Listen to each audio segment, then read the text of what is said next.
तो फ्रेंड्स, इस वीडियो में बात करने वाला हूँ डीआरडीओ से रिगार्डिंग एक वैकेंसी के बारे में, जो कि इसमें बोला गया है 1061 वैकेंसी फॉर किसके लिए है, तो admin and allied ANA care of DRDO, card of DRDO. Advertisement number है सेप्टेम्बर 10 बाई ANA। ये आपका वैकेंसी का यहाँ पे एडवर्टाइजमेंट नंबर है।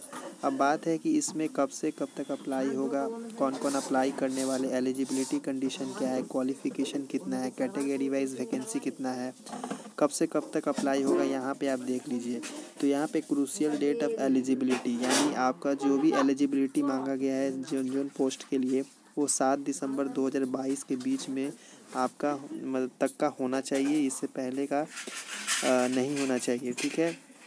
उसके बाद यहाँ पे पहले का ही होना चाहिए। उसके बाद यहाँ पे बोला गया है कि opening date for online application जो है 7 नवंबर 2022 से लेकर क्लोजिंग डेट है इसका 7 दिसंबर 2022, यानी नेक्स्ट मंथ 7 नवंबर से लेकर दिसंबर के 7 तारीख तक आप इसमें फॉर्म अप्लाई कर सकते हैं ऑनलाइन मोड। करीबन 1 महीना आपको इसमें फॉर्म चलने वाला है। इसमें बोला है tentative date of tier one जो इसका होने वाला है, टेंटेटिव डेट बताया गया है। अभी कुछ डेट इन्फॉर्म नहीं किया, बोला है to be announce on DRDO website. DRDO का ऑफिशियल वेबसाइट है आपका www.drdo.gov.in पर आपको देखने को मिलेगा। और ये ऑनलाइन एप्लीकेशन होने वाला, ये ऑनलाइन ही आपका भरा जाएगा। अब बात है यहाँ पे सेक्शन 1 में आपको बताया गया है कि essential qualifications requirement and other essential requirement, candidate must have acquire EQR as on the crucial date. आपका जो भी क्वालिफिकेशन है क्रूशियल डेट के अनुसार ही होना चाहिए, उसके अंदर का ही आपका होना चाहिए। यहाँ पे कुछ पोस्ट है जिसका कोड दिया गया है, जैसे कोड है, पोस्ट नेम है, क्वालिफिकेशन दिया हुआ है, अदर एजेंशियल रिक्वायरमेंट दिया गया है, एज लिमिट दिया गया है, क्लासिफिकेशन दिया है। तो यहाँ पे फर्स्ट में है जूनियर ट्रांसलेशन ऑफिसर, JTO का है 0301 इसका कोड है।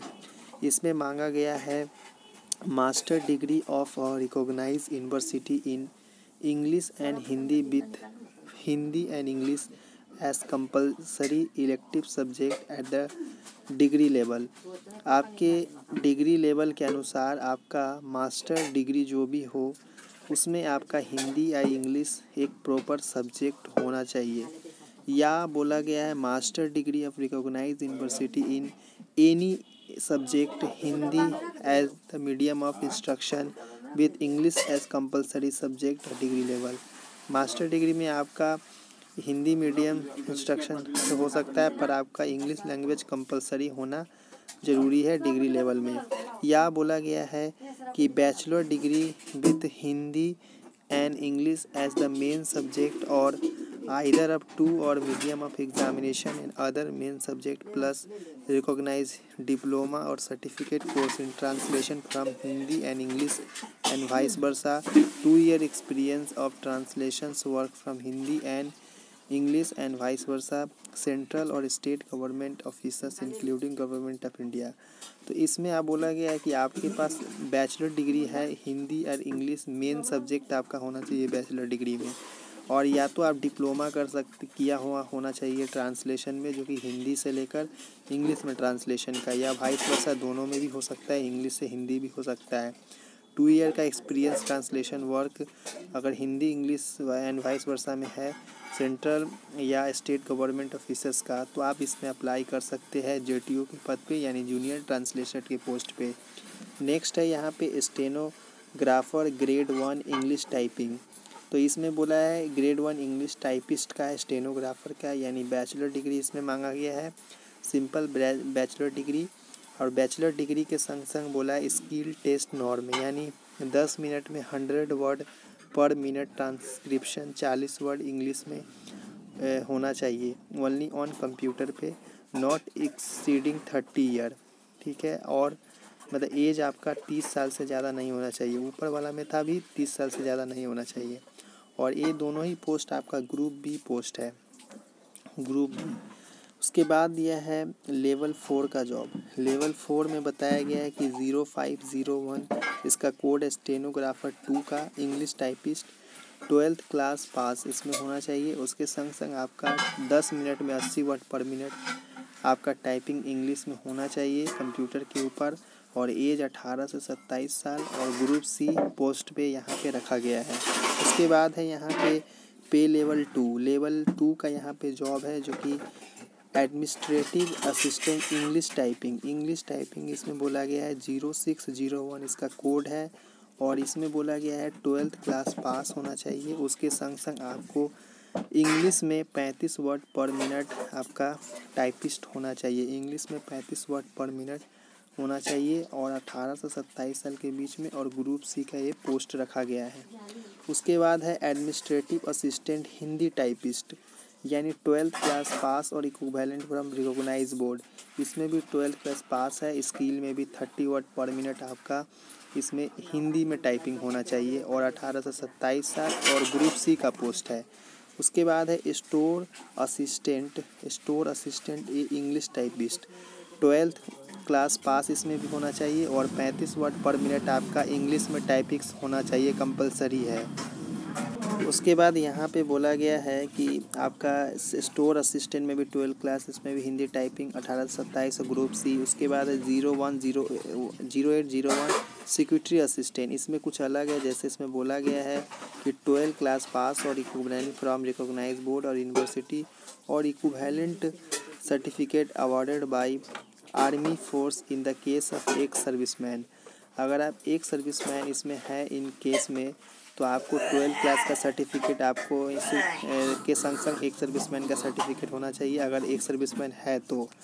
या अब एक सर्विसमैन नहीं है, सिर्फ 12 पास है तो 12 पास उसके संग संग physical fitness and capability of undertake tedious duties आपका होना चाहिए। 18 से 27 साल इसमें और ग्रुप सी का पोस्ट यहाँ पे रखा गया है। उसके बाद है व्हीकल ऑपरेटर 0901 का क्लास 10th पास इसमें। और इसमें बोला है possession of a valid driving licence होना चाहिए 2 ईयर या 3 ईयर का। Wheeler and light heavy motor vehicle का नॉलेज ऑफ मोटर मैकेनिक्स का होना चाहिए। Experience of driving motor car for at least 3 year का होना चाहिए, तभी आप व्हीकल ऑपरेटर ए में अप्लाई कर सकते हैं। इसमें भी नॉट एग्जिस्टिंग 27 साल यानी 27 साल से अंदर में ही आपका एज होना चाहिए और ग्रुप सी का पोस्ट इसे रखा गया है। उसके बाद है यहाँ पे 1001 fire engineer driver 10th class के संग संग आपको ड्राइविंग लाइसेंस इसमें भी मांगा गया है। नॉलेज ऑफ ट्रैफिक रेगुलेशन का और फिजिकल फिटनेस का इसमें रखा गया है और 18 से 27 साल और ग्रुप सी का पोस्ट ये भी रखा गया है। उसके बाद यहाँ पे फायरमैन में बोला गया है कि आपका 10th +2 होना चाहिए। उसके बाद 10+2 के संग संग फिजिकल फिटनेस कैपेबिलिटी परफॉर्म होना चाहिए और 18 से 27 साल और ग्रुप सी का पोस्ट ये भी यहाँ पे दिया गया है। अब बात है यहाँ पे डिस्क्रिप्टिव वैकेंसी फॉर यानी जितने भी वैकेंसी है उसका कैटेगरी वाइज यहाँ पे डिवाइड किया गया है। तो यहाँ पे कैटेगरी वाइज डिवाइड आप देख लेंगे कि SC ST OBC EWS सभी का यहाँ पे डिवाइड किया गया। ओवरऑल जितना भी वैकेंसी है सभी का यहाँ पे डिवाइड किया गया, तो आप लोग यहाँ पे चेकआउट कर लेंगे। उसके बाद है नीचे की तरफ आएंगे तो यहाँ पे जैसे बोला गया है कि आपका एज लिमिट क्या होना चाहिए। तो एज लिमिट आपको वहीं पे बताया गया कि इतना से इतना आपका एलिजिबिलिटी क्रूशियल डेट है, उसी के हिसाब से आपका एज काउंट किया जाएगा। अगर आप SC ST OBC है उसको अलग से छूट दिया जाएगा। वगैरह है कोड ऑफ पोस्टिंग स्टेशन, आपका ये जितने भी कोड दिया हुआ है पोस्टिंग स्टेशन इन्हीं में से एक जगह आपको पोस्टिंग किया जाएगा। ये पूरा यहाँ पे डिटेल में दिया हुआ है। उसके बाद है एजेंशियल क्वालिफिकेशंस फिटनेस वगैरह सबका यहाँ पे बताया गया है, तो इसको भी ध्यान से पढ़ने की ज़रूरत है। तो आप लोग ध्यान से इसे पढ़ेंगे तभी जाके इसको अप्लाई करेंगे। तो यहाँ पे नोटिफिकेशन में सब कुछ A to Z यहाँ पे दिया है, काफ़ी लंबा है तो थोड़ा ध्यान से। उसके बाद यहाँ पे आपका एग्ज़ामिनेशन सेंटर बताया गया है Tier 1 के लिए। Tier 1 जिसका एग्ज़ाम होगा वो आपका इन सेंटर पर ही आपका एग्ज़ाम होगा। आपके जो स्टेट के नियर बाई जो आपका सेंटर होगा इसमें नाम दिया होगा, आप लोग चेकआउट कर सकते हैं। उसके बाद हाउ टू अप्लाई, तो आपको DRDO के ऑफिशियल साइट से ही अप्लाई करना पड़ेगा। उसके बाद है इसमें आपका अगर फिज़िकल मेज़रमेंट क्या क्या है, तो इसमें हाइट बोला गया 165 सेंटीमीटर मिनिमम और चेस्ट बोला है 81 सेंटीमीटर मिनिमम और फीमेल 157 सेंटीमीटर।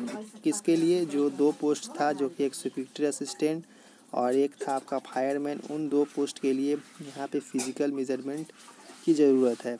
अब बाकी जितने भी पोस्ट है टेबल 2 में जो दिया है, ये है आपका जैसे CBT प्रोविजनल सिलेक्शन, यानी टियर 1 में एक प्रोविजनल सिलेक्शन होगा CBT, जिसमें इन सब पोस्ट है, ये सब पोस्ट के ऊपर आपका पेपर होने वाला है, जो कि यहाँ पे बोला गया है इन सब पोस्ट के लिए। तो यहाँ पे जो 03 और 01 है, इन पोस्ट के लिए होने वाला है 40 नंबर का हिंदी रहेगा, जनरल हिंदी, और 40 नंबर का इंग्लिश रहेगा, 80 मार्क्स और 60 मिनट का टोटल यहाँ पे पेपर रहने वाला है। उसके बाद टियर 1 में इन 03 और 01 जो है ऊपर में, उसको छोड़ के बाकी जितने भी कोड है उनका टियर 1 होगा, जो कि 75 क्वेश्चन रहेगा, जिसमें मैथ रहेगा, रीजनिंग रहेगा और जनरल अवेयरनेस और इंग्लिश रहेगा। टोटल 75 क्वेश्चन रहेगा, 60 मिनट का टाइम आपको मिलेगा। ठीक है, उसके बाद यहाँ पे है बाकी skill test and fitness test applicable qualifying in nature. बाकी जो स्किल टेस्ट और फिटनेस टेस्ट है वो क्वालिफाइंग सिर्फ रहेगा। और ऑल पोस्ट एक्सपेक्ट 03 और 01 को छोड़ के सब पोस्ट को लेकर, और 03 01 को छोड़ के सभी में बोला है कि it is also mandatory for short listing candidate to pass the prescribe skill और fitness capability test per the norm. यानी 03 और 01 को छोड़ के बाकी जितना उसमें आपको मैंडेटरी है शॉर्टलिस्ट होना, किसमें? पास स्किल टेस्ट या फिजिकल टेस्ट आपका पास करना कंपलसरी है। उसके बाद है यहाँ पे डिस्क्रिप्टिव टेस्ट 03 और 01। लास्ट में आपको ट्रांसलेशन और एसे आएगा, जो कि 200 क्वेश्चन 120 मिनट का टाइम आपको दिया जाएगा। और इसमें बोला है कि आपका जितना भी वैकेंसी है उसका 1:8 के अनुसार आपको शॉर्टलिस्ट किया जाएगा, वो आपको बताया है। टियर 1 में 40% यहाँ पे आपको रखना है, 40% जनरल वालों, OBC EWS और SC ST को 35% यहाँ पे बताया गया है। उसके बाद है रिजोल्यूशन ऑफ टाई केस वगैरह सब कुछ यहाँ पे दिया हुआ है। तो यही पैटर्न है आपका पूरा, इतना ही PDF था। तो आप लोग ध्यान से पढ़ेंगे, उसके बाद ही अप्लाई करेंगे। तो आई होप कि आपको पूरा समझ में आया कि किस टाइप का वैकेंसी है और कौन कौन अप्लाई कर सकता है। चैनल पे पहली बार है तो चैनल को सब्सक्राइब करके बेल आइकन को प्रेस कर दे, ताकि इसी तरह का वीडियो आपको सबसे पहले मिले। चलिए नेक्स्ट वीडियो मिलते हैं। धन्यवाद देखने के लिए।